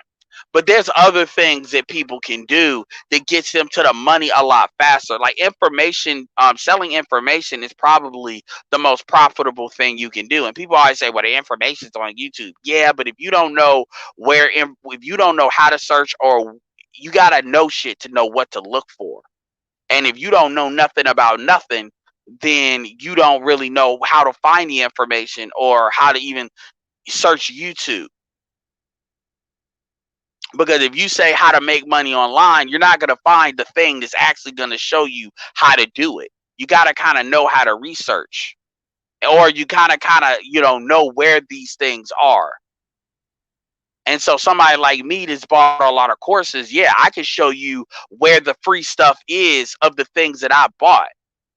And then you got to kind of know, what lasts, like what stuff is still relevant and what isn't. You don't know that because, Google and the algorithm does a good job, but it's still an ocean of information.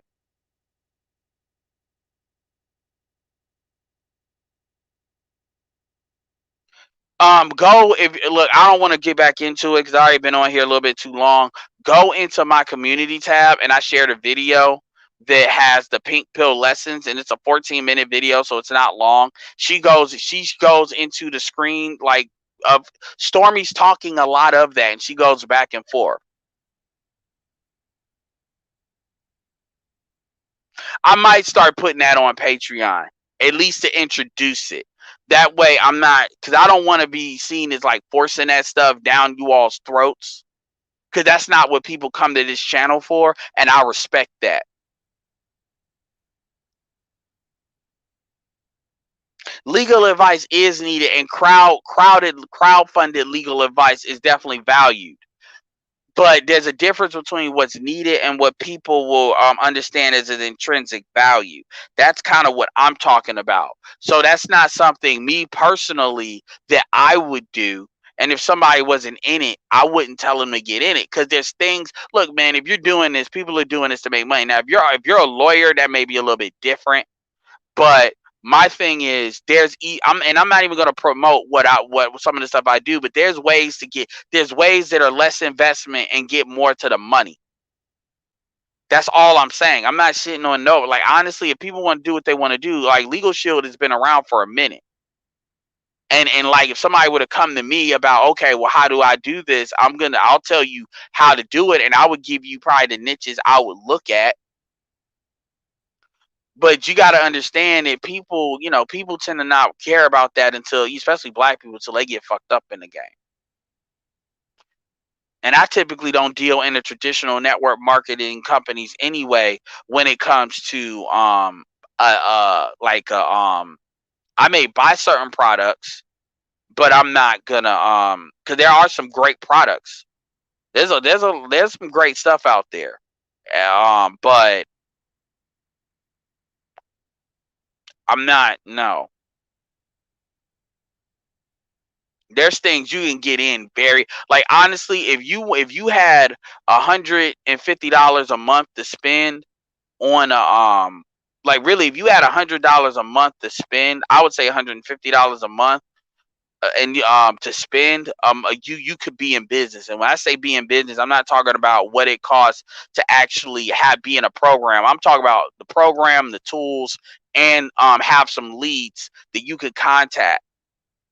And I'm talking about telephone interview leads. I'm not talking about leads where they want to act like they don't know what the fuck you talking about.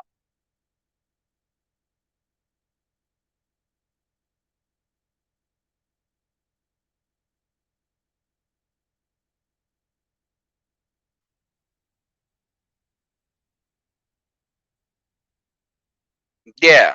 And see, that's another thing, y'all. And this is probably the thing I'll leave you all with when it comes to that. The companies are like the company, there's certain, here's the thing. The problem is there is the skill and there is the company. Okay? If you have the skills, you can pretty much make any company work. Now, depending on the company, it may be easier or harder, but at the end of the day, it's the skill. And that's what folks have to really focus on, that they don't focus on. People focus on the company. It's like buying, it is a franchise, but it's not fucking McDonald's. Because even Aflac, and that's life insurance or insurance, that's not going to sell itself. You got to go work that. So it has nothing to do with network marketing. It's just when you get insurance, the mindset, because you've got in these licenses and all that, is going to be different approaching that. So when I say, so when you look at the skills, like, I'm telling y'all, I just gave you the store. You go type in Alan Cousins on YouTube, or you go to his website. I mean, you got a whole university of shit, all of it for free, and you don't got to put your email in there for it. Because a lot of dudes, what they do is they just create either Facebook groups, or they create blogs in order to just put their information in so they can just reference people that are on the teams. I know I do that. But I wanted to give you somebody else so it don't seem like I'm kind of self promoting myself. But when I look at the skill, like, I'll give you a perfect example. Like, Alan Cousins talked about a thing called the magic non-magic formula. And what does that mean? That means there's a systematic process in order to bring people into a business. So first you have to contact. Now, that could be you contact somebody that could be contacting somebody on social media. And when I say that, I don't mean just spamming your link in their DMs. I mean, like, liking a post, commenting on something they talked about, and then giving them a friend request. If they accept it, you continue in that conversation in the DMs, like what we do with this red pill stuff, by the way, because you have already rapport and agreement on there. Or you can make a phone call in which you are contacting people. If you buy leads, and I can give you leads for a cent, or you can get leads that are telephone interviewed. It's up to you. Like, there's different, or you can contact people if you're willing to pay for it, via a solo ad or a social media ad. But I typically don't gear people towards paying for stuff, because if you don't know what you're doing and you don't have the right mindset, you'll lose money and then you'll be mad at me. So I typically air people on either free things. Hell, you can contact people offline marketing, postcards, drop cards, business cards. And when I say business cards, I mean you go on Amazon, you get the little the little clear plastic business card holders. Put like 30 business cards in there. You go to times barbershops, salons, tailor places, dry cleaners, heck, even if you don't want to spend money on business cards, go get the tear sheets. Go to canva.com, make a like a paper, like a design. Heck, you could take like a lot of these webinar things and make a design, put the tear sheet under it with name and phone number and a website, and then you could go to the grocery stores, the churches, and you just put that up there, and then you put a little thing saying, "Take a picture of me if there's no tears," and that's like 8 cents a piece. As people are starting to come out more and more and more. You could do drop cards and get a whole bunch of those, and you get the non-coated ones because those are cheap, and throw them in the bathroom. Problem with that is they may throw them away. Or you can get that tear. Like, there's a lot of, because they clean the bathroom. So my point is, those are a lot of different ways, and I can give you like 50, 70 ways to contact people. Because you can't do nothing else unless you contact them. Then you communicate. So are they willing to communicate? So obviously some of these things they're going to reach out to you. Oh, by the way, making YouTube videos is a form of contact. But they're going to reach out to you, or they're going to if you call them, you ask them, are they interested? Basically, hello, my name is this. I'm calling you from here. The purpose of this call, I'm calling you because you requested information about information of working from home. Is that true? They'll say yes or no. If they say no, end of call. Have a nice day. They say yes, great. So you need to ask them questions, or you can say, hey, I want to see you information and book an appointment. My point is, are they willing to communicate? You generally get cussed out when they tell you no, but you still talk. That's why you ask people's permission. If you're talking to somebody, hey man, I just joined a really cool thing.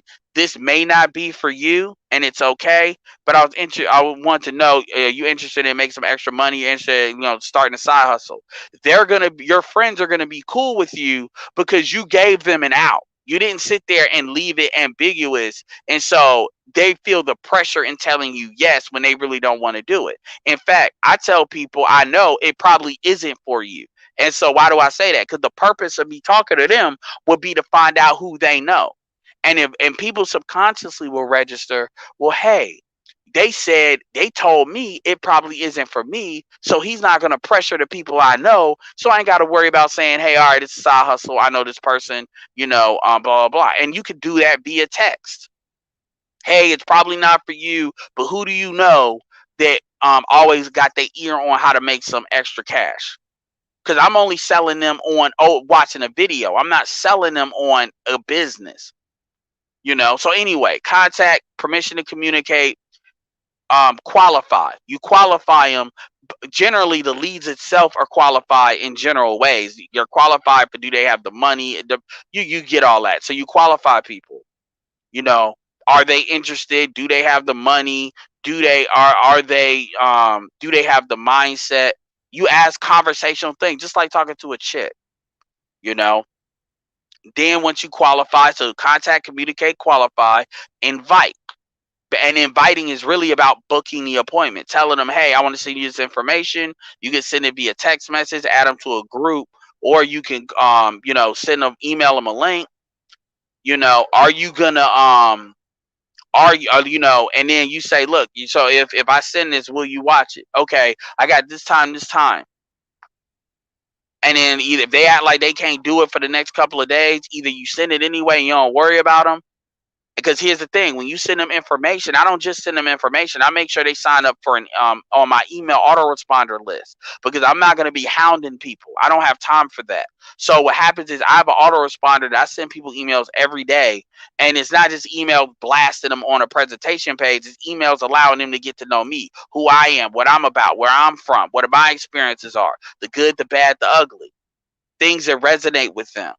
Them going to my Facebook page, maybe my Facebook group, them maybe, little shit like that. It's about getting to know me. And then obviously every other stuff, I may be sending them a presentation. Usually it's not the same one, to give it variety or maybe different angles.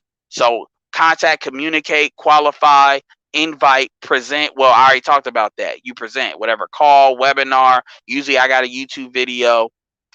And then follow up. Well, that's what a book appointment was. The following up part is after they see the webinar, after they see the video, text me, get in touch with me.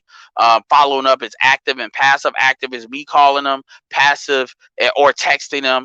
And if they don't respond, they don't respond. I give people time to breathe. Because I have my passive, which is that autoresponder, which is me sending them emails. Another thing too, they're getting lumped into my social media. So if I go live, like I'm going live with you, I may go live on my main page. And if y'all don't see me go live on my main page, it's because I've got y'all segmented out so y'all don't see that. And when I say main page, I'm talking about my Allen page.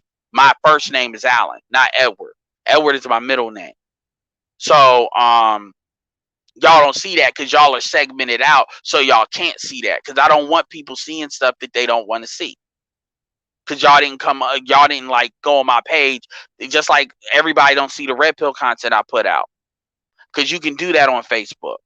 So if you do like an Instagram live or a Facebook live, see, this is stuff that's normal for you all now. But see, back in the day when you was using Periscope, Periscope and maybe some of the earlier lives, that stuff was relatively new. And you use that as a way, just like how I talk to you all every day. You all kind of feel like you all know me. You understand me. You understand where I come from. Good, bad, the ugly. The fact that I can't shut the fuck up. The fact that my audio, I don't give a fuck about the audio shit as far as it going. Like, y'all understand that. So it's not some random person. So even if you all haven't joined, or maybe you ain't over my emails, you all may see this video and see what it's about. And you may see me talk about different things, because I'm not always talking about a business. I may talk about, like, quality of life. People, like even as Stephen Corelio thing, so me sharing that's building rapport over time, because everybody isn't gonna, deal with you immediately. Some people will be on your stuff for a minute. And then, yes, I do clean my lit emails to see if people are, because if you ain't open nothing in 30, 40 days, you ain't interested. At the very least, you could be on my social media. So contact, communicate, qualify, invite, present, follow up, and answer questions. So people respond to my emails, or they may ask questions, just like how I answer all your questions, just like how y'all see me go through the comments on my YouTube channel. I'm answering questions. They may ask a question about a business. They may have a question about can they do it, about maybe some stuff, what happened to them before, what are some of the things, and I'm going to answer those questions. Or I may have a video that I refer them to that answers it for them, because I'm not answering the same thing over and over and over again. And that's all you got to do. Type in magic, non-magic formula, Alan Cousins. It goes through that. And he's actually done like an hour version of it. And that's it. Like, so if you don't skip steps, like if you don't try to present to somebody you didn't qualify, or present to somebody they didn't indicate that they're cool with talking to you, and they don't have to say, yes, you have my permission.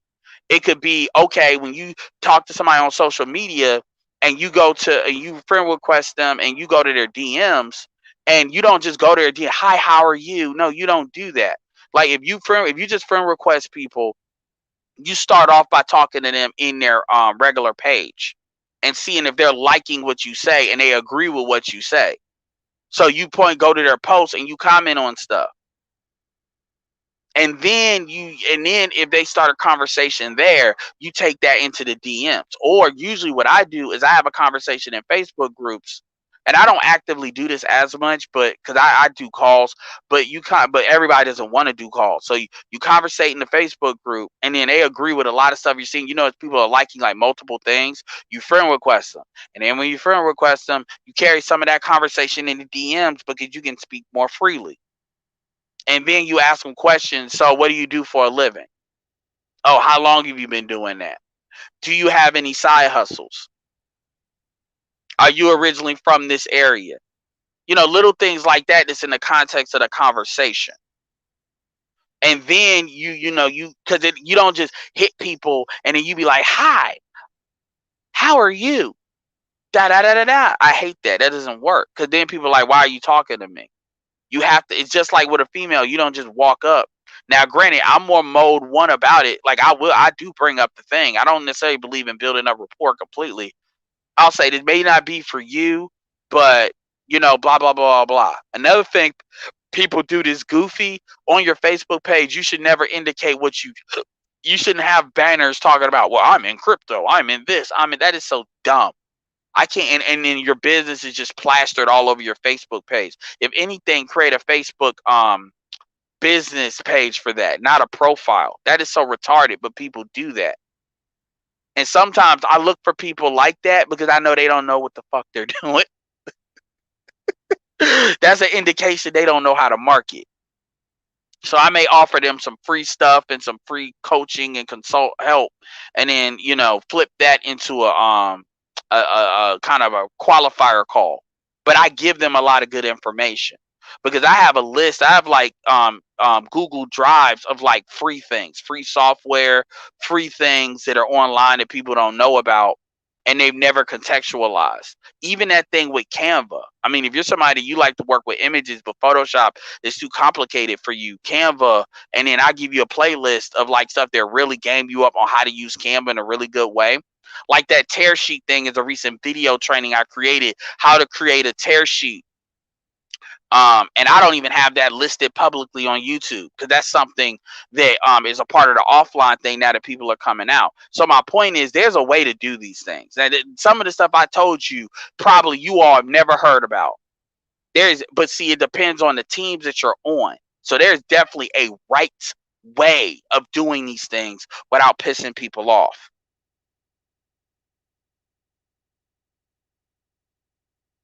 Yeah, Alan Cousins.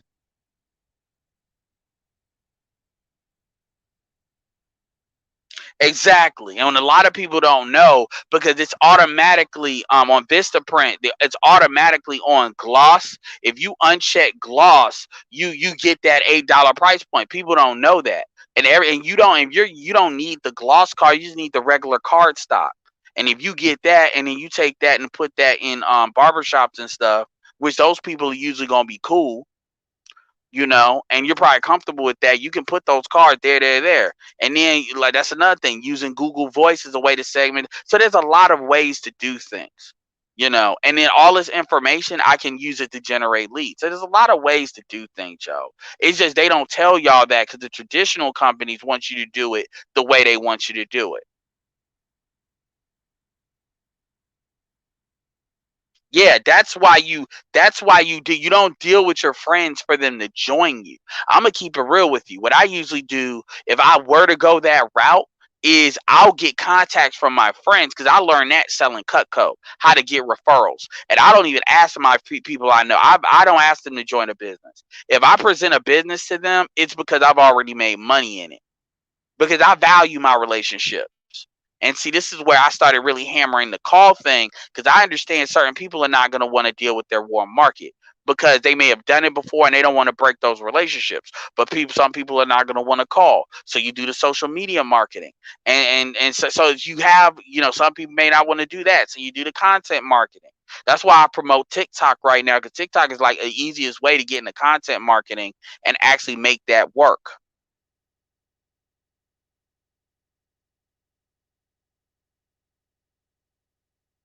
I appreciate it. Oh, you talk about I killed the live? I don't care about that.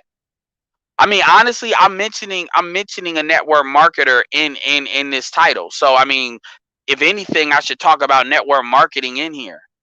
But I mean, and honestly, the fact that I've got 76 people, that's a lot for talking about this type of information. So honestly, it's not about killing alive. Like honestly, me talking saying bitches ain't shit is always gonna do more than talking business. And that doesn't matter what business we're talking about, whether it's personal finance, real estate, whatever. Like honestly, Erica doing like 300 in for business talk is actually really high. Exactly. And see a lot of the skills that's required to be good at real estate and be good. See, you'll never hear nobody say that being a realtor is a scam, even though like 87% of realtors like don't make it. You'll never hear like now the insurance industry is a little bit different because of the insurance industry has a lot of compensation plan structure that's not completely dissimilar MLM, but people don't know this. So and I get MLM has a deserved negative connotation to it to a certain extent, but sales is not direct sales is not just network marketing. Insurance is in that, real estate technically is in that.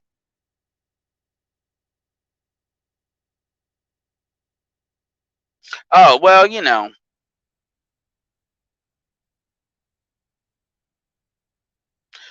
and my thing that I promote affiliate marketing. So affiliate marketing is easy. Affiliate, if you do it right, affiliate marketing is very inexpensive to get into, and then you could hustle your way to having revenue that you can flip back in the business.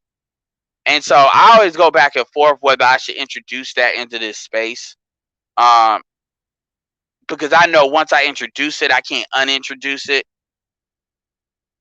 And I don't want nobody trying to play games calling me a scam or anything. Because honestly, I could show you there's people that I'm involved with, younger dudes that like y'all for real. Like they could come in here and really do some really good damage.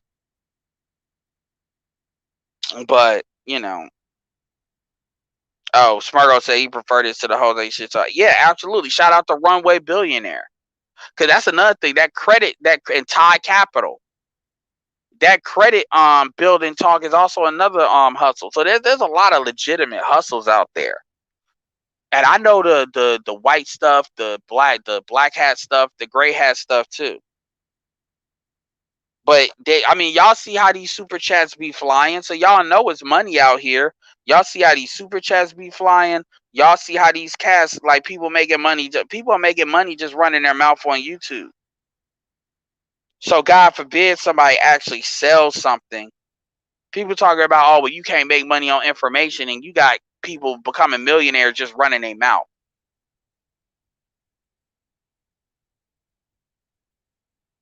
No, I mean, I'm trust me. My stuff, if my stuff don't work, it's because you didn't do it. Because there's not like again, because actually the program that I'm in that I deal with, it's like that 25, 175, but combined is 175. I get 140. I can get 140 out of that 175 spent, and then and that's per month. Then it's got like a 250 upsell or 1,000 upsell, and it's actually a higher upsell than that. And even in that 1,000 upsell, if I wanted to get that finance for you, I actually could, but I don't.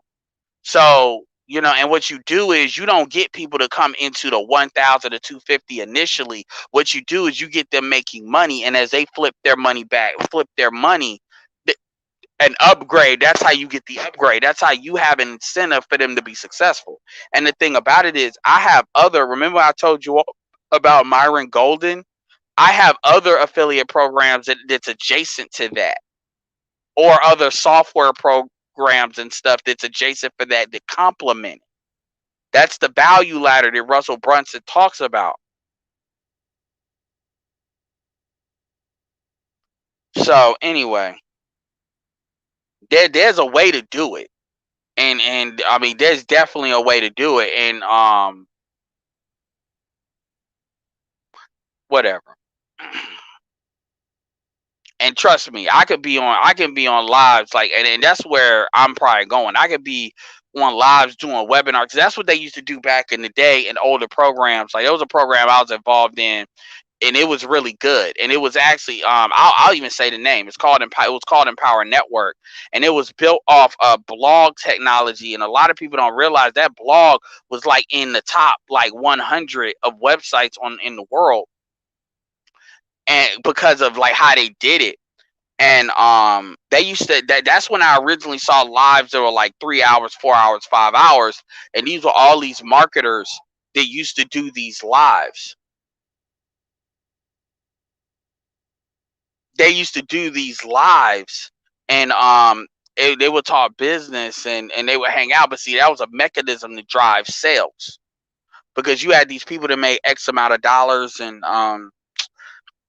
so that's one thing I would duplicate, because you can do that on Instagram, and the purpose of that wouldn't be for you to do that just for yourself. The purpose of you doing that would be for your team, so you can kind of help close people on your team, because it's not so much you having a formal webinar, it's just you. It's kind of like y'all could get mad, but it's kind of like what Ty Lopez does, but with the exception of, rather than, because Ty Lopez used to do this, where he used to do Instagram lives. And that's one thing. If you want to really go look at how anybody that wants to look at how Ty Lopez actually did it, go.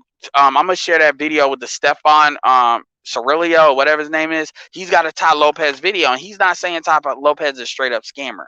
Like he says positive, because every Ty Lopez has some products that actually has use. But he does show you how Ty Lopez, because he was one of the first ones to really do that. Like, when you understand how much money he put in YouTube ads, I mean, that shit is insane. That shit is insane. And where he got his original money from, because Ty Lopez used to do dating sites.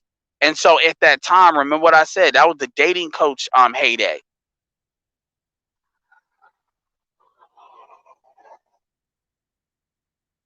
Well, Adam, if you go the video that I type in, like the dude's channel, type in Ty in that channel, because I think it's under the Authentic and Charlatans video playlist. But type in that in the search, and then he'll bring up the Ty Lopez, because you get to see, okay, this is how he did it. And there is some things that are fishy. Like, one thing it talks about in the video is how Ty Lopez did a lot of dating sites to kind of, ironically, you'll laugh at this, put high hook up women with high value men.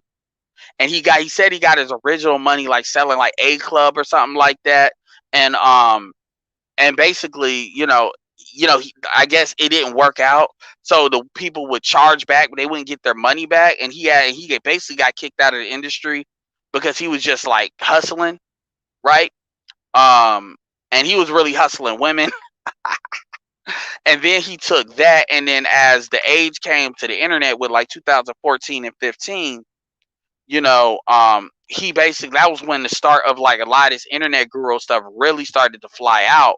And that's when you started to see him like do ads, and the money he spent on ads is like off the charts, because you got to remember, YouTube ads are still relatively inexpensive at this time. So when you look at the amount of money he spent, I mean, but he had a business model behind it. It wasn't just him just randomly throwing money, and he shows you what that business model is. Like, so you actually see the business models behind what they do, so you really understand it. Somebody that understands the game like I do, it gives you insight, because it gives you both sides. Well, that's Ty Lopez talks about a hell of a lot of shit. That's not the only thing. The main thing Ty Lopez is known for is basically the internet marketing agency, and that you can still technically do that today. That's very valid, So I mean, you're talking about one thing he talks about. Ty Lopez sells a hell of a lot of products. That's like you talking about like Robert Kiyosaki made as many books as he's made. You're only fixated on like one book that maybe somebody else made, but wasn't his main books.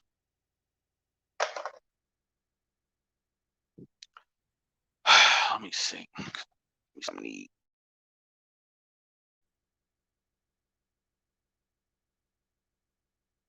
Yeah, so my point is, like, you get to see the backstory behind a lot of this broken down, and that's really, really good. So anyway, Cause look, man, I tell you good, bad, ugly. I'm not here to give you like smokes and rainbows and feel goods. Cause I don't give a shit. But anyway, y'all, it's been great. So with that being said, this is Edward signing off. Peace.